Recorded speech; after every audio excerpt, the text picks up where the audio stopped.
outras formas de obter o custo, eu até abro mão do prazo. Eu vou construir a minha casa, tá?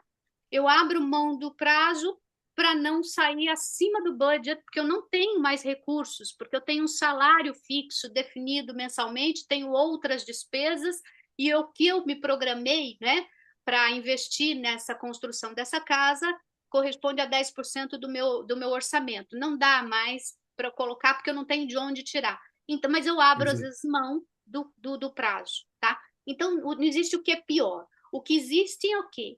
Que nós, enquanto profissionais do segmento de gerenciamento de projetos, temos que pensar, né?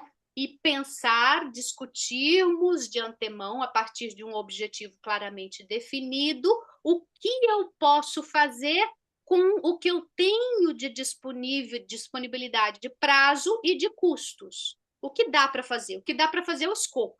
Então, às vezes, não dá para fazer um acabamento de primeira linha, mas um acabamento bom, se é funcional, é possível de ser feito com o orçamento que eu tenho dentro desse prazo, que é o prazo ideal. Sim. Planejado, tendo um objetivo claramente definido, eu vou fazer um planejamento adequado o suficiente para poder gerenciar todos os recursos necessários, monitorando-os ao longo do projeto para obter aquele objetivo. Mas, como eu havia dito no início da nossa discussão, é inevitável, tá, que o projeto, qualquer projeto, né, tenha problemas. Agora, como é que eu vou resolvê-los? Como é que eu Uhum. vou organizar a minha equipe para resolvê-los?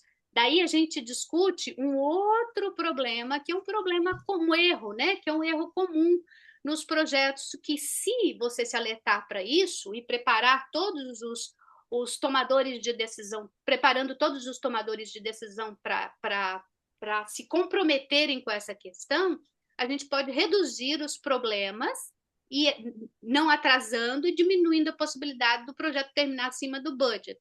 Por exemplo, quantos de nós, e aqui os presentes, né, refletindo e pensando sobre o que acontece nas suas empresas, chega à constatação de que muitas das vezes a gente inicia um projeto e o que falta nesse projeto é um apoio, um patrocínio real. O que é um patrocínio real?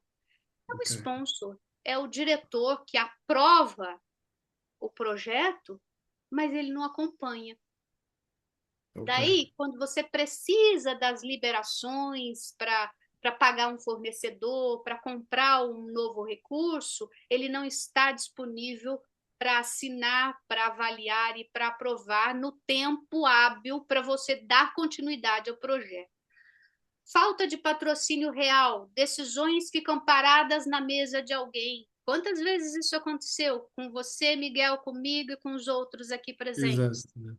Falta de autoridade do gerente de projetos, que muitas das empresas de vocês, às vezes a nomenclatura é outra, é líder de projeto, é consultor de Uhum. projetos, né? Mas falta ele a atribuição da autoridade para ele definir apoio, libero esse recurso ou não libero? Aprovo mesmo não tendo concluído ou não aprovo? Só para dar sequência aos passos posteriores, tá? Então, Eu esse é acho um que outro erro comum de acontecer nas nossas organizações, que eu preciso, primeiro, objetivo específico, claramente definido. Dois, um exato. compromisso real, né? Um patrocínio real dos tomadores de decisão e atribuindo ao gerente de projetos, tá? Ao líder de projetos, autoridade para algum nível, né? Para uma instância de aprovação, porque às vezes, a depender dos riscos e do budget que nós estamos discutindo para pagar ou não pagar um fornecedor, às vezes realmente não está dentro da regra do negócio dar autonomia e autoridade para um determinado líder, mas pelo menos é para discutir quais são os patamares de autoridade que ele tem para poder dar fluência, né, àquilo que tem que ser feito. Pode falar, Miguel. Eu acho, eu acho que uma das formas que a professora falou acerca do apoio real ou compromisso das pessoas envolvidas tem muito a ver com a temática. Eu gosto muito de dizer. Muitas das vezes a gente idealiza uma gestão do projeto em que todo mundo vai apoiar, todo mundo vai estar disponível, todo mundo Uhum, vai estar no momento certo, no horário que você marcar. Isso não existe. uhum, No mundo concordo. real, as pessoas têm ocupações, as pessoas têm prioridades e o teu projeto não é tão importante assim quanto você pensa, porque as pessoas têm outros projetos aqui a olhar e às vezes você tem que correr atrás. Tem que ir mesmo bater a porta do chefe, olha, o meu projeto precisa da tua aprovação. Eu aprendi isso com a Neuza. Ela falou uma frase que me fechou até hoje. Ela disse: os melhores gestores do projeto são aqueles que gastam sola do sapato. E eu Uhum, gosto de acrescentar, além de gastar sola de sapato, são aqueles que são chatos. Porque se você não for chato, as pessoas não vão responder. Porque as pessoas também têm outras demandas durante o dia. E tem outros projetos que na qual estão envolvidos. Então, acho que uma das formas também da gente minimizar os erros é correr atrás das pessoas, é bater a porta da pessoa que tem que aprovar, da pessoa que tem que autorizar, porque se a pessoa ficar naquela, eu já mandei um e-mail, nem sempre eles vão estar disponíveis para apoiar. uhum, uhum. Mas isso acontece muito, Miguel. Isso aí é uma situação muito típica, muito clara, de apagar incêndios. Todo mundo Exato. está apagando, todos os outros projetos, líderes de projetos, estão correndo atrás do seu e dos seus interesses. Isso é normal, é Exato. óbvio. Mas assim, por que está todo mundo apagando o incêndio? Porque não houve um planejamento adequado. O que é minimamente adequado, tá? Não estou falando nada de Uhum. produções mirabolantes e preenchimento de formulários e planejamentos complexos, não. Estou falando de coisas simples. Tipo, o que é um planejamento importante? Primeiro, qual é o objetivo e se esse objetivo realmente foi nivelado? Investiu-se um tempo suficiente, bom o suficiente, para definir e acordar isso entre todas as partes interessadas, cliente, empresa, tá? Ok. Outra, os tomadores de decisão, que são aqueles que assinam mesmo pelo liberar recursos ou não, eles estarão disponíveis. Para que eles estejam disponíveis e os outros recursos também estejam disponíveis para o meu projeto, eu preciso da mínima organização, que é, por exemplo, uma definição clara da atribuição de responsabilidades de cada um. Quem faz o quê, quando, como e onde. Por que que muitas confusões acontecem, muitos atrasos acontecem e muitas coisas são feitas erradas e existe a necessidade do retrabalho? Porque não houve uma definição clara de atribuições de responsabilidades, tá? Ok. E a pessoa não sabia exatamente o que fazer para aquele projeto em específico, que, como nós dissemos no início, ele é único, então, por mais que você tenha feito projetos similares antes, né? Como a construção de casas iguais antes, aquele nova construção daquela nova casa é única, porque existem algumas variáveis que vão interferir e influenciar naquilo que você fez no projeto anterior, que agora não deve ser feito exatamente igual. Mas então, eu sei que é o João quem vai fazer, eu sei que o tempo que o João tem disponível para fazer, já que o João também trabalha num departamento da empresa e tem atribuições funcionais do dia a dia e também está envolvido em outras atividades que são demandadas por outros líderes, né, ou por outros chefes de áreas e departamentos, que às vezes vocês nem dão a nomenclatura de projeto, porque a empresa não tem essa maturidade para definir ou nomear claramente o que você está fazendo aqui é um projeto, o que você está fazendo ali é o outro projeto. As pessoas às vezes recebem atribuições e não sabem que aquelas atribuições são para preencher a necessidade do projeto A, do projeto B, do projeto C. Então, não sabendo disso, fica difícil também, para além de atribuir as responsabilidades para o João, dizer para o João: João, você tem 30% do seu tempo para o projeto A, e 20% para o projeto C e 50% você fica no seu departamento para cumprir as atividades do dia a dia, da rotina. Porque não houve Ok. essa mínima organização. É o que mais me reclamo quando eu entro para fazer uma consultoria, Miguel. É o que mais me reclamo, o que percebe-se claramente. Eu fiz recentemente uma sessão de lições aprendidas por uma empresa ela é de infraestrutura, ela constrói túneis para que sejam passados fios de alta tensão. No caso específico do projeto que levou 4 anos e terminou em setembro do ano passado, era fios, né, cabos de 350 kVA. Então, no final, a gente fez essa sessão de lições aprendidas, foi em novembro para dezembro, e as principais reclamações de todos, que envolveram todas as áreas, engenharia, meio ambiente, jurídico, RH, a área do almoxarifado, suprimentos, financeiro, e eu fiz entrevista com todos eles antes da sessão das lições aprendidas. Todos eles reclamavam a mesma coisa. Não sabia exatamente quais eram as atribuições deles naquele projeto específico. O outro que vinha cobrar alguma coisa, vinha cobrar, mas não era atribuição dele. Então, assim, atribuição clara de quem faz o quê. Daí você vai para um cronograma minimamente estruturado de quando isso deve ser feito. Feita essa organização mínima, você mitiga e muito estas questões das pessoas dizerem: ah, tem que ter um gerente de projeto chato. O chato no sentido de atento ao planejamento que ele fez, porque ele, obviamente, vai ser cobrado pelos resultados. Então, estar atento ao planejamento significa ir aos recursos, solicitar, olha, você se lembra, foi combinado que no prazo tal você faria isso e isso. Tá? O que, que eu preciso fazer para te ajudar? Nesse sentido, é o papel do líder de projetos chato, né? Aquele que está atento, porque houve um planejamento e uma mínima organização. E aí Eu a acho gente que a entra professora. num ponto que é um erro comum, Miguel, o outro erro comum, né? Planejamentos superficiais, cronograma Ok. feito só para constar, orçamento estimado sem uma base, certo? E riscos ignorados. No início do projeto não foi feita uma sessão básica, gente, simples, de 3, 4 horas, com os principais envolvidos no início daquele projeto, para discutirmos os principais riscos desse projeto. Por que, que a gente tem que discutir os principais riscos? Para a gente traçar minimamente um plano de mitigá-los Uhum. se vier realmente acontecer, ou eliminá-los se for possível no início do projeto. Então, o planejamento Exato. superficial é um outro erro comum nas empresas, razão pela qual a gente não conclui os projetos.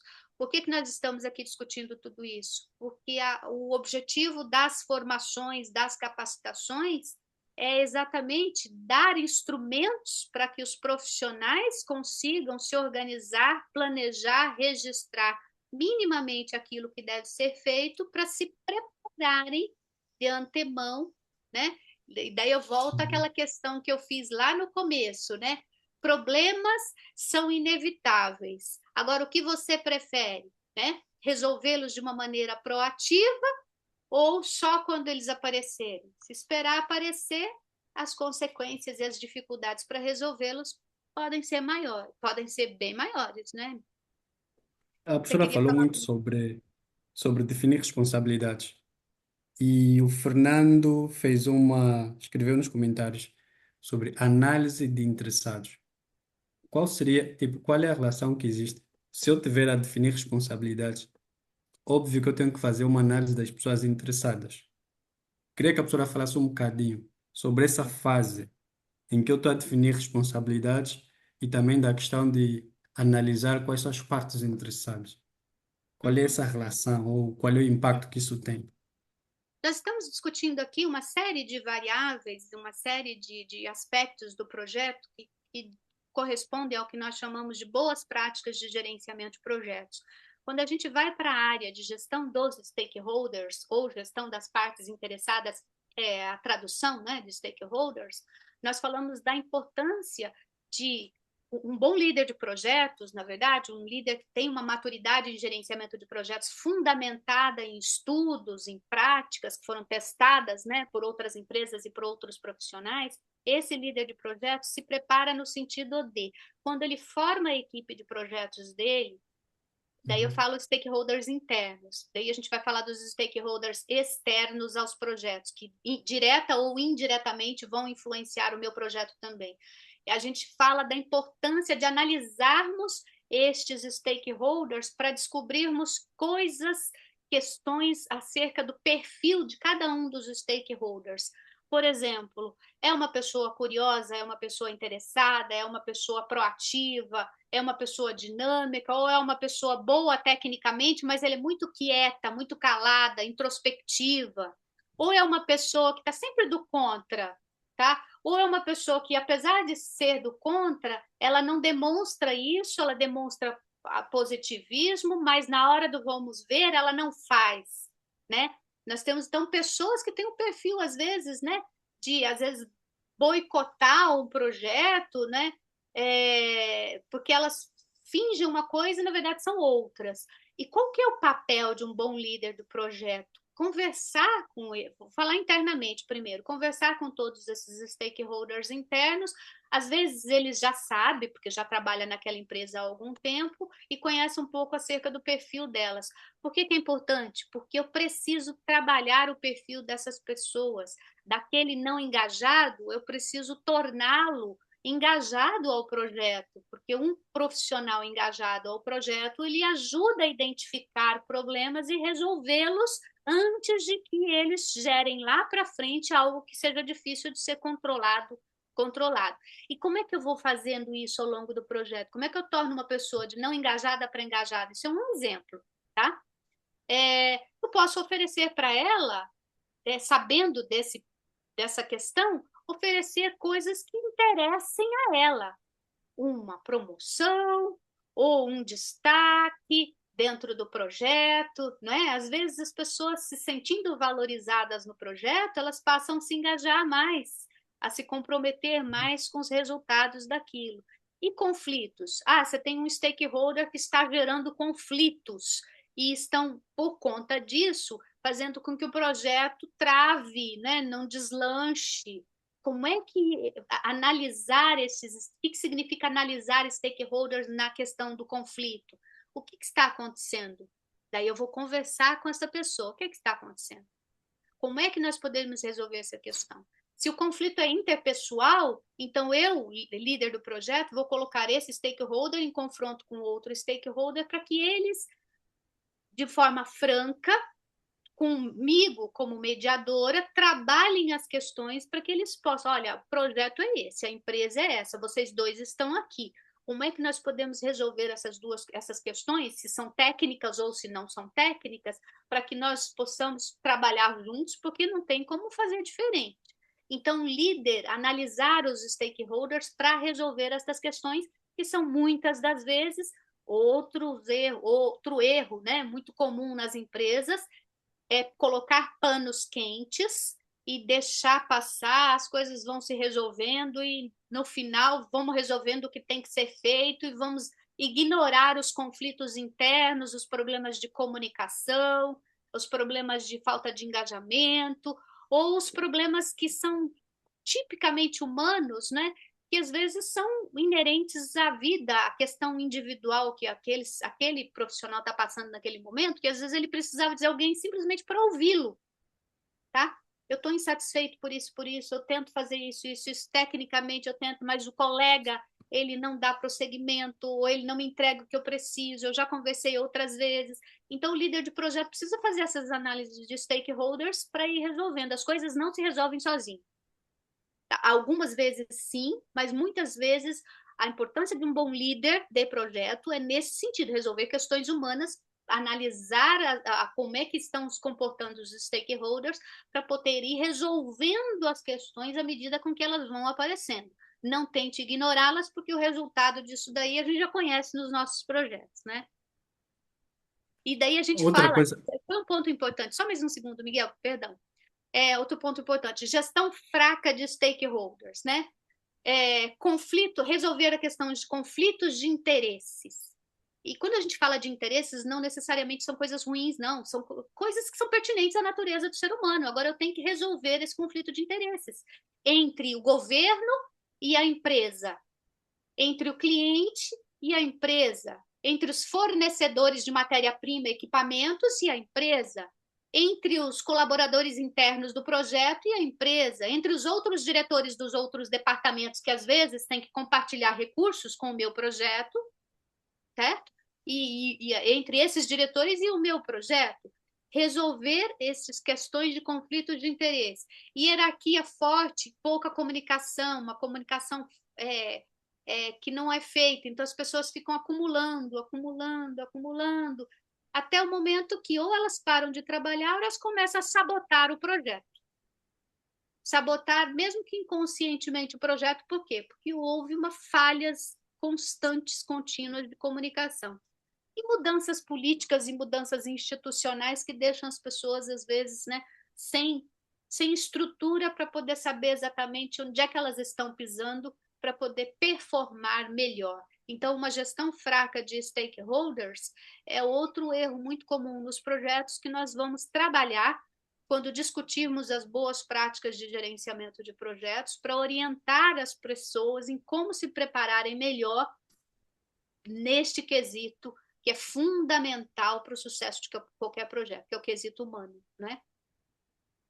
O Cristóvão meteu uma pergunta que eu acho que a professora já acabou por resolver.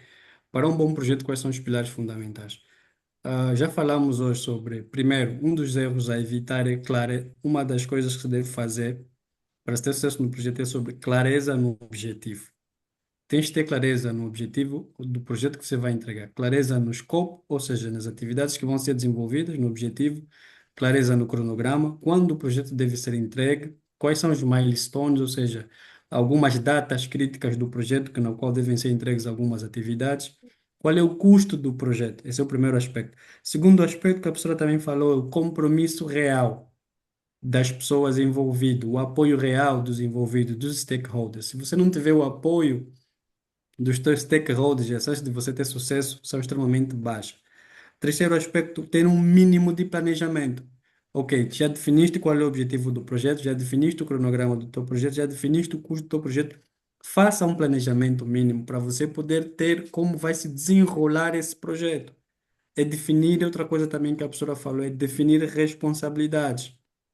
Quais são as responsabilidades de cada indivíduo envolvido no projeto? Dessa forma, há uma maior chance de se ter sucesso. Quando as pessoas sabem exatamente o que deve ser feito, as chances de fracassar acabam sempre por ser baixas. As chances do projeto falhar acabam sempre por ser baixas. Outra coisa também que a professora falou, cronograma de quando as tarefas devem ser feitas, devem ser realizadas. Se a pessoa não tem isso, também as chances de erro aumentam. Ou seja, para que um bom projeto é necessário que você tenha um cronograma das tarefas, quando as atividades devem ser feitas, quem deve fazer as atividades. E outra coisa também que a professora falou para um bom projeto é ter atenção ao planejamento superficial.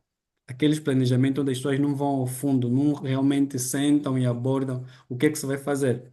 Outra coisa que a professora também falou que deve ser levada em consideração é não ignorar riscos, é não Uhum. sentar e não avaliar o que é que pode correr mal. Dizem até que se queres começar um bom projeto, gasta o maior tempo possível na planificação. Quanto melhor a planificação, maior as chances de você ter êxito. E é exatamente isso, parar e analisar o que é que pode correr mal no nosso projeto. Eu gosto sempre de dizer que uma forma de você minimizar erros nos projetos é olhar para três vertentes: lições aprendidas, opinião especializada e benchmarking.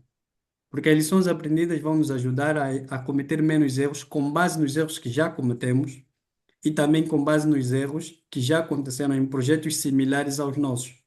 Se vocês estão a fazer um projeto, busquem pessoas que já trabalharam em projetos do gênero com o intuito de perceber o que é que já correu mal que pode ser evitado. O segundo aspecto é a opinião especializada. Por que que eu acho que a opinião especializada acaba por ser relevante? Porque um especialista é alguém que tem uma visão ampla sobre um determinado assunto. E ele é a pessoa ideal para te dar conselho, para te dar orientação e para te dar direcionamento, como nesse momento estamos aqui a fazer. A professora Tânia está a nos dar direcionamentos sobre o que é que deve ser evitado para sermos mais assertivos. E outra parte que eu gosto muito que é o benchmarking. O benchmarking é simplesmente você fazer comparação com projetos similares aos teus, com o intuito de você buscar informação ou conhecimento que vai aumentar a tua assertividade. Acho que esses são alguns dos pilares para um bom projeto. Outra coisa que é muito comum nos projetos, professor, que eu gostaria muito que falasse, é o scope creep. Como evitar o scope creep? Porque essa é uma das coisas que também faz com que os projetos fracassem. as solicitações vêm de forma constante e no meio do caminho a gente acaba por perceber realmente qual era o objetivo do projeto, o que é que devia ser entregue. E nessas solicitações e nessas distorção de escopo acaba por vir distorção de cronograma, distorção de custo, ou seja, o que era suposto ser entregue já não é, os prazos que eram supostos serem cumpridos já não são, e o custo já não é exatamente o mesmo. Como é que a gente lida com o scope creep ou com a distorção de escopo para poder reduzir as falhas nos projetos? Bom, Miguel, acho que você falou bem, tá? Acho que tem aí até embutido a resposta, mas assim, nós voltamos às questões anteriores. Certo. Escopo são acrescentados à medida que o projeto vai andando, e isso não é bom, porque inicialmente nós não fizemos uma boa definição de objetivo, o que, que nós pretendemos alcançar, para, em função dos riscos, em função do tempo que nós temos disponível, da clareza e na definição do qual é o budget disponível, a gente poder definir o que é possível ser feito, ou seja, o escopo Ok. possível de ser feito. Óbvio que quanto melhor o planejamento da gestão do escopo, o planejamento da gestão do projeto como um todo, e aí definir o escopo bem definido no início para evitar o scope creep ao longo do projeto é fundamental, mas como é que eu defino o escopo bem, melhor escopo possível? Fazendo uma avaliação de todas as variáveis no início do projeto, todas as variáveis que podem influenciar o escopo. E quando a gente fala de boas práticas de gerenciamento de projetos, que é o que vai ser discutido na formação de fundamentos, nós discutimos a importância de nós analisarmos quais são os stakeholders que estarão envolvidos interna e externamente, como eles podem impactar positiva, direta ou indiretamente, positiva ou negativamente um projeto. E aí eu incluo os governos, os órgãos regulatórios que vão impactar e influenciar nas licenças, na avaliação de riscos, quais são os riscos que potencialmente podem acontecer, riscos de toda a natureza, humanos, climatológicos, geológicos, materiais, de recursos, né? Riscos do legislador não aprovar aquela licença a tempo, quais são as comunicações e como eu devo me comunicar com todos os stakeholders envolvidos no projeto, e por que estudar comunicações, canais de comunicação, como tudo isso pode influenciar no projeto? Porque isso aí vai interferir no escopo. Porque existem o escopo do projeto, pessoal, não é só aquilo que diz respeito ao produto que vai ser entregue, não, mas tudo aquilo que a empresa organizada, gestora do projeto tem que fazer para que o projeto, casa construída, fique pronta. Mas para a casa ficar pronta, tem uma parte do escopo do projeto que é administrativa. Por exemplo, eu tenho que fazer um bom contrato com o fornecedor. O tempo, os recursos necessários para elaborar um contrato com o fornecedor faz parte do escopo do projeto. Não é a casa, mas faz parte do escopo do projeto.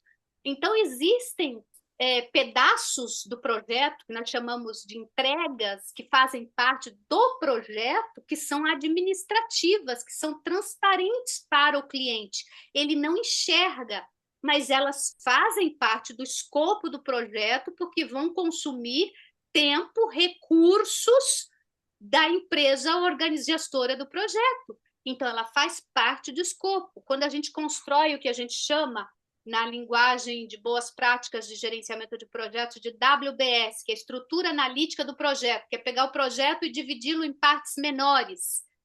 Existem alguns pedaços do projeto que têm a ver diretamente com o produto em questão.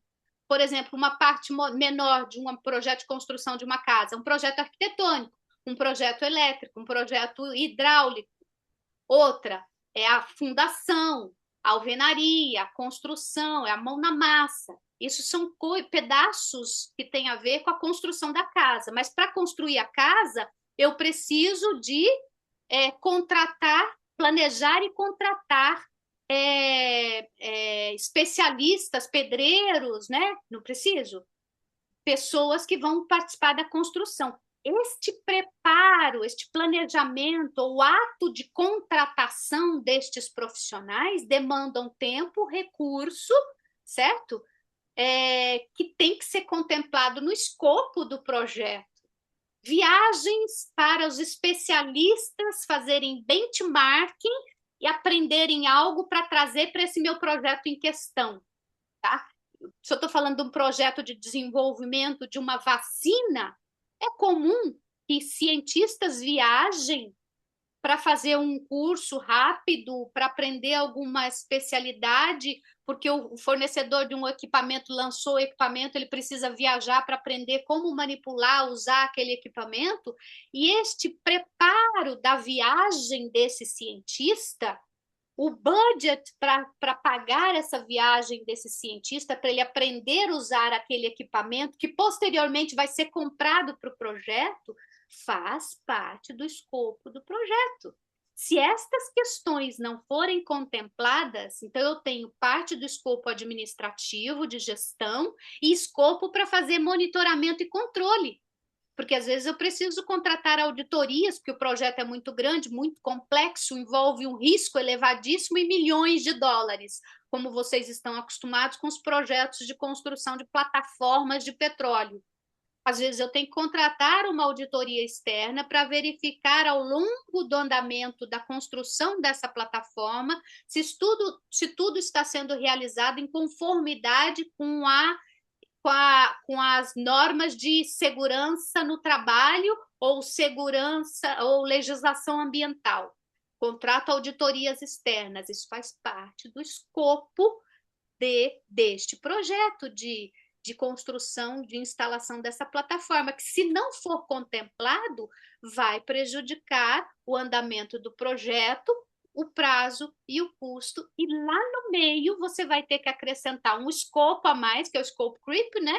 Você vai ter que acrescentar um escopo a mais porque não foi previamente descrito no planejamento da gestão do projeto, no planejamento da gestão do escopo, que não trata somente da construção da plataforma, dos equipamentos necessários para a construção, mas tem outras partes que são gestão administrativas e controle.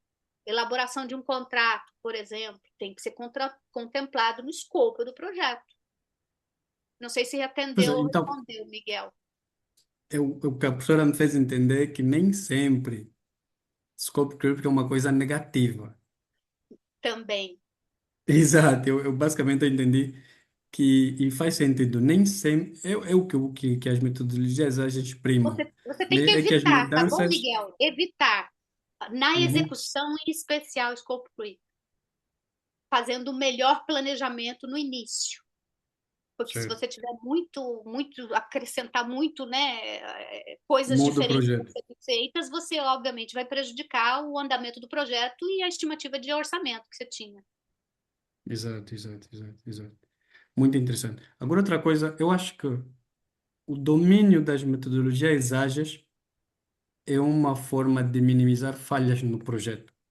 Gostaria que a professora falasse um bocadinho mais sobre se ter domínio e saber usar as metodologias ágeis acaba por ser uma forma de minimizar falhas no projeto. A gente tem que analisar muito a natureza do projeto, tá? Existem projetos e é possível você aplicar na íntegra o que se discute como metodologias ágeis, que é eu planejo, eu faço o sprint, executo, testo, aprovo e entrego para o cliente usar. Existem projetos que, a depender da natureza, não dá para fazer isso. Tá? Dá para fazer em pequenas partes pequenas partes do projeto, mas não dá para você falar assim, bom, pega a fundação da casa aí, já testei, está funcionando direitinho, a estrutura, agora usa. Não tem como usar esse pedaço do projeto, tá? Mas, por exemplo, desenvolvimento do software, dá para você entregar para o cliente módulos, né? E ele já vai usando.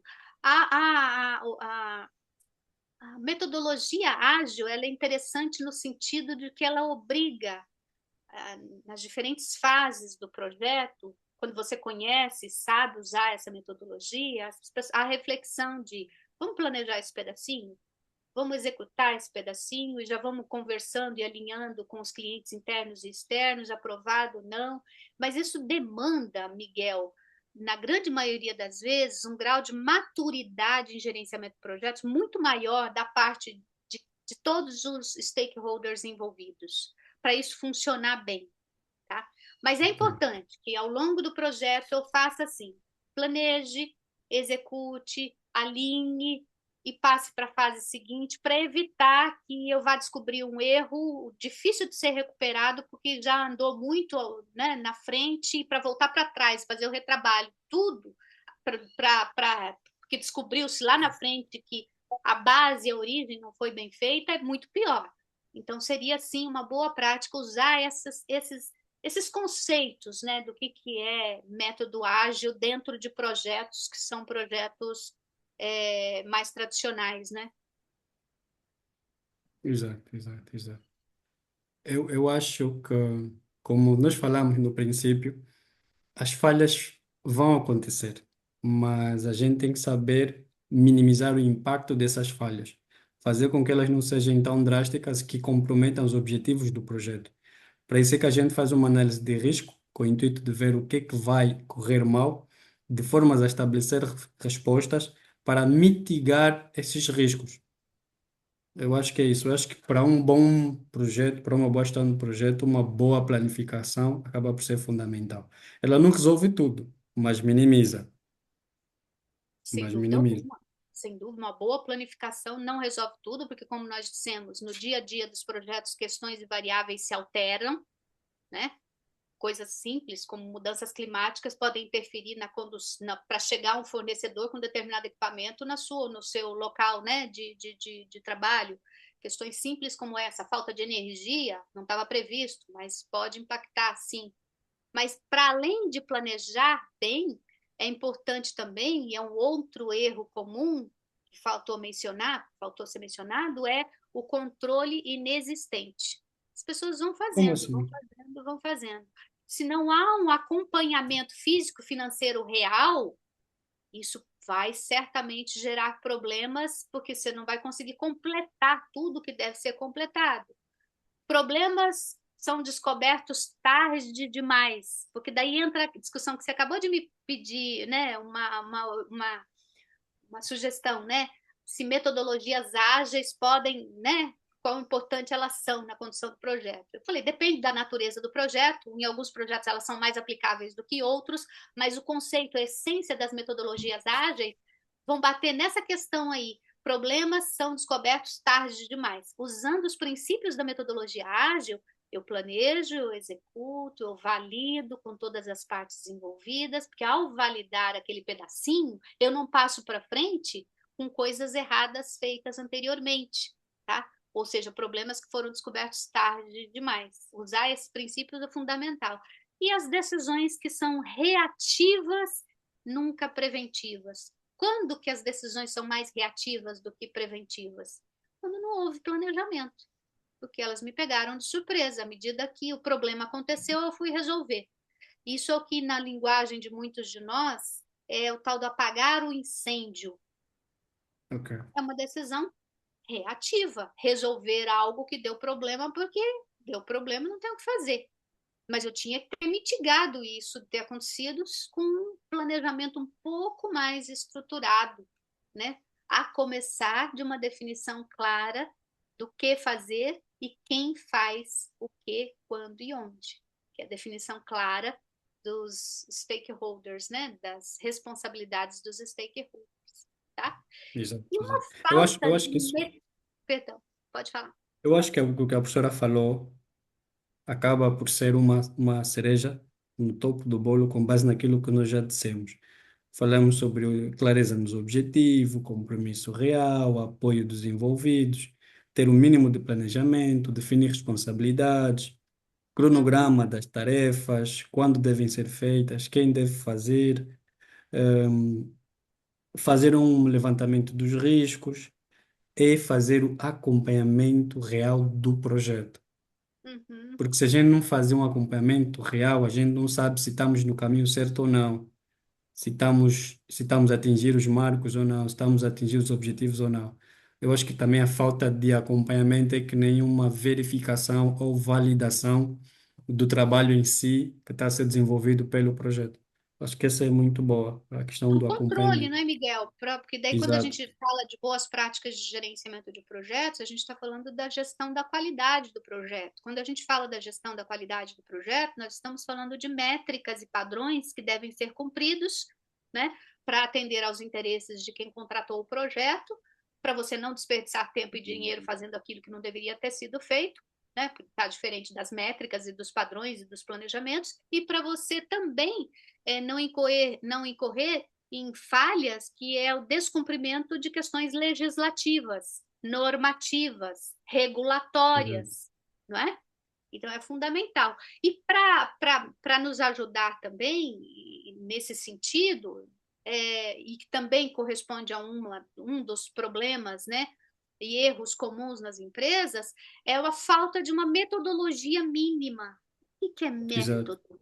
Método é um passo a passo, definindo, estruturando exatamente o que fazer, como fazer, quais são as melhores ferramentas a serem utilizadas. Isso é uma discussão é, que fundamenta as boas práticas de gestão de projetos, certo? Quem são as pessoas mais adequadas para fazer, não é? Cada gestor trabalha à sua maneira. Isso é ruim para a Uhum. empresa como um todo, porque os stakeholders que vão aprovar aquilo que os gestores de projeto estão fazendo são poucos. E se cada gestor pega as informações, né, descritas, os relatórios, os state reports, né, status reports, elaborados de uma maneira diferente, fica mais difícil, ele perde mais tempo para analisar, julgar, avaliar e aprovar. Se a gente padroniza um pouco mais estas estruturas, isso facilita a vida de todos. Cada gestor faz a sua maneira. Poxa, daí ele vai, obviamente, um é mais agressivo, o outro é mais tranquilo, então esse que é mais agressivo no sentido de ele corre atrás, né? Ele corre atrás dos recursos, ele toma para ele e o outro que tinha um prazo às vezes muito mais curto, muito mais apertado que ele, fica sem os recursos porque não existia, porque cada um estava trabalhando à sua maneira, não existia uma metodologia, uma definição clara, uma priorização, né? Se não há padrão, não há lições aprendidas estruturadas que possam servir uns para os outros, né? Essa falta de metodologia, de uma estruturação clara do que fazer em cada um dos passos comuns de um projeto, no início, no estágio de planejamento, da execução e do encerramento do projeto. As pessoas às vezes encerram projetos sem devidas formalizações, né, administrativas, formalizações jurídicas, ficam as coisas meio incompletas e vão gerar impactos negativos para a empresa, algumas das vezes, mesmo depois do projeto já ter sido entregue. Porque daí você vai descobrir pleitos, né? Você vai descobrir questões que não foram fechadas devidamente e por falta de uma metodologia clara que defina o que fazer na fase final, na fase de entrega, né, dos resultados do produto ou do serviço. E aí a empresa nunca evolui. Realmente, a professora tem razão. Semana passada, acho que a semana passada tivemos um bate-papo com o Lourenço Pina e ele Uhum. falou muito disso. Você não precisa ter uma coisa tão bem elaborada, mas tem que ter alguma coisa sobre como o projeto vai se desenvolver e sobre como o projeto vai funcionar. E a questão da metodologia é exatamente isso. Muito bem observado. Tem uma pergunta da Ivone. Ela pergunta: é sustentável termos gestores de uma mesma empresa tratando de fases distintas do mesmo projeto? Acho que sim, tem pessoas. A pessoa também pode responder. Um tratando do Gestores de uma mesma planeamento, outro do empresa. acompanhamento, outro do Quando você fala, encerramento. Não, a tá, pergunta é se é aceitável termos gestores de uma mesma empresa tratando de fases distintas do mesmo projeto. Olha, depende.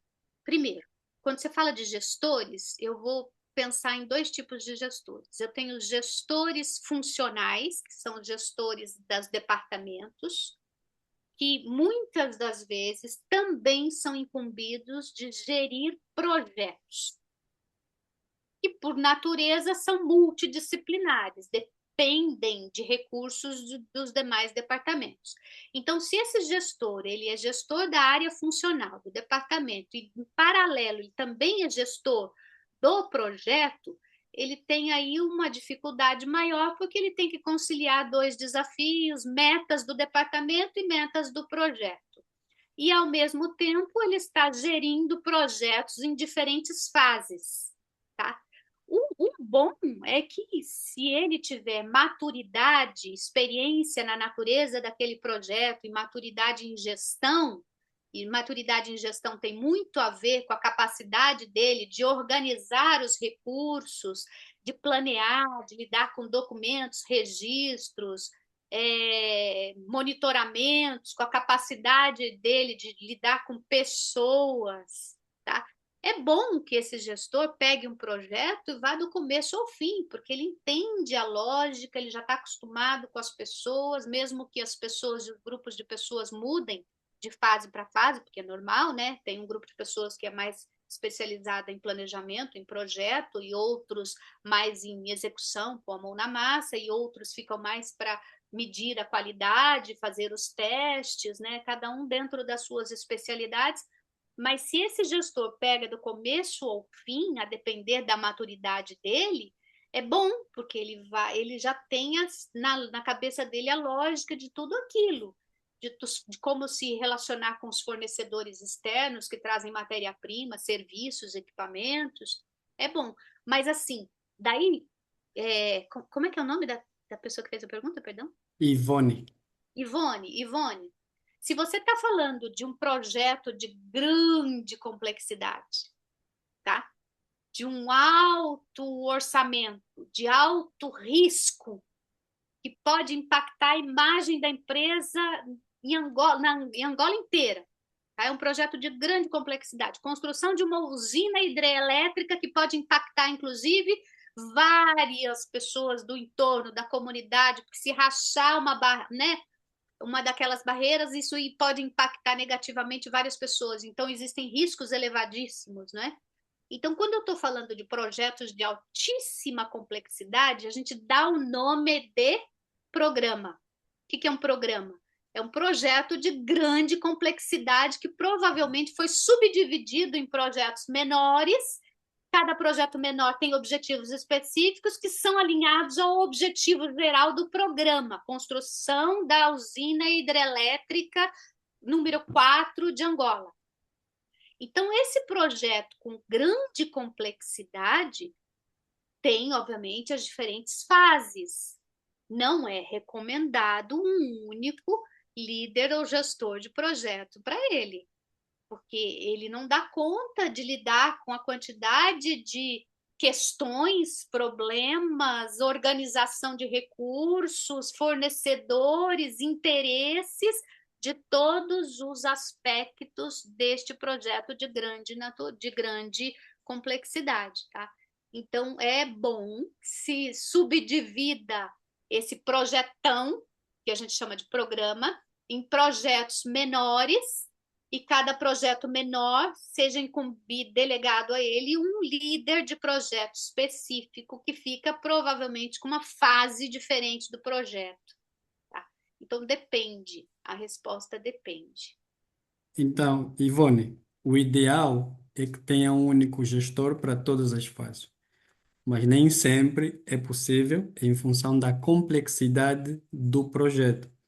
Existem projetos que são tão complexos que na fase inicial você precisa de um gestor específico para aquela fase.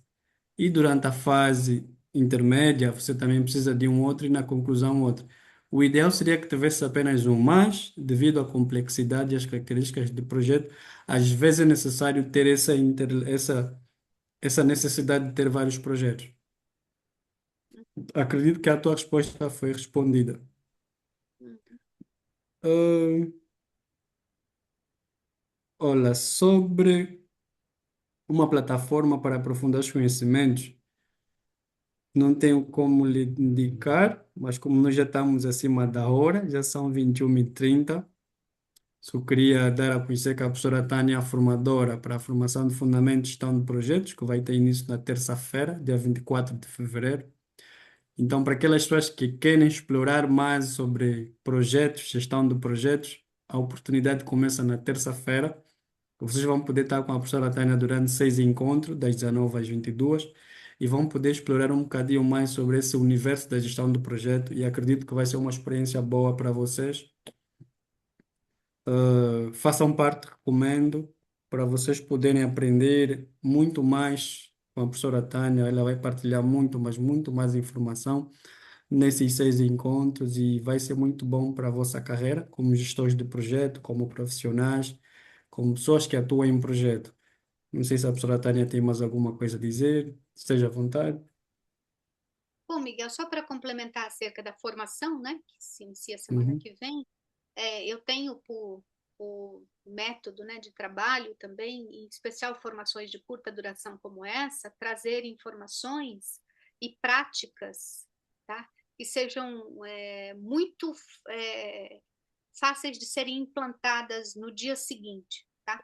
Então, o que eu vou trazer são conceitos para a gente nivelar o conhecimento de todo mundo, que é fundamental, que a gente converse em cima das mesmas, né, da mesma linguagem, do mesmo nível, conceitos que fundamentem as boas práticas de gerenciamento de projetos e ferramentas que vocês possam, né, implantá-las no dia seguinte, obter algum resultado, mesmo que você não esteja diretamente envolvido num projeto nesse momento, mas que mesmo para suas atividades de rotina do dia a dia, elas sejam fundamentais. Então, nós vamos discutir ao longo de todas as fases do projeto como implantar essas ferramentas para nos ajudar a melhor organizar os recursos para obtermos os resultados esperados, tá bom?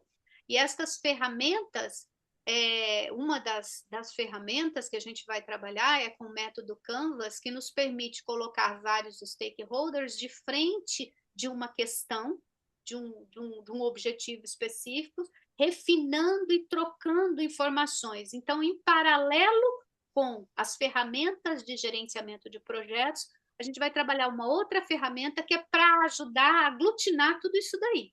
E isso aí, sem dúvida alguma, é extremamente prático e aplicável, tá bom? Para que vocês possam sair com o sentimento de que, poxa, fiz uma formação que eu não vou precisar esperar um dia hipotético que eu entre para um projeto para poder aplicar. Não, eu vou poder aplicar no meu dia a dia também, tá? De trabalho. Exato. Professora, muito obrigado pela disponibilidade.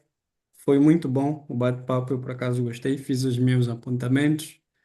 Posso aqui citar alguns deles: clareza no objetivo, compromisso real, apoio das pessoas envolvidas, ter um mínimo de planeamento, definir responsabilidades, um cronograma sobre as atividades, fazer um mapeamento de riscos, também acerca do acompanhamento, é fundamental o acompanhamento real do projeto, o controle do projeto e ter uma metodologia mínima, pelo menos um mínimo de uma metodologia sobre como funciona o projeto. Esses são alguns elementos que podem contribuir bastante para aumentarmos as chances de sucesso na gestão dos nossos projetos. Muito obrigado a todos que estiveram presentes, que estiveram aqui neste bate-papo. Espero que tenha sido interessante para vocês, como foi para mim. Contamos convosco na formação, é já na terça-feira. Entrem em contato para poder participar, para que nós possamos expandir e continuar a aprender. Muito obrigado a todos e contamos com vocês para a formação, terça-feira, às 19 às 22, formação em fundamentos, gestão de projeto com a professora Tânia Regina Belmiro, ou seja, ainda tem muita coisa para vos passar. Façam parte da formação. Professora Tânia, muito obrigado. Se tiver algumas Obrigada, palavras para fechar, esteja à vontade. olha, a todos vocês, obrigada então, né, por estarem aqui para nos ouvir também. E a partir de terça-feira nós teremos mais oportunidades para trocar. E mais importante do que eu apresentar alguma coisa é vocês me apresentarem quais são as questões que que são as questões mais críticas, aquelas que vocês gostariam de ver respondidas, tá? Cristóvão, Paulo, Inácio, João Ventura e a Seura, né? Uma É boa noite mesmo, é a Seura. vocês e eu vejo Seura Ivone. Seura e Ivone, né? Eu vejo então na semana que vem, se Deus quiser, tá bom? Um abraço e um bom descanso a vocês. Tá. Obrigada, Miguel. Boa continuação e boa quinta-feira. Tamo juntos. Obrigada, obrigada. Estamos juntos, sem dúvida.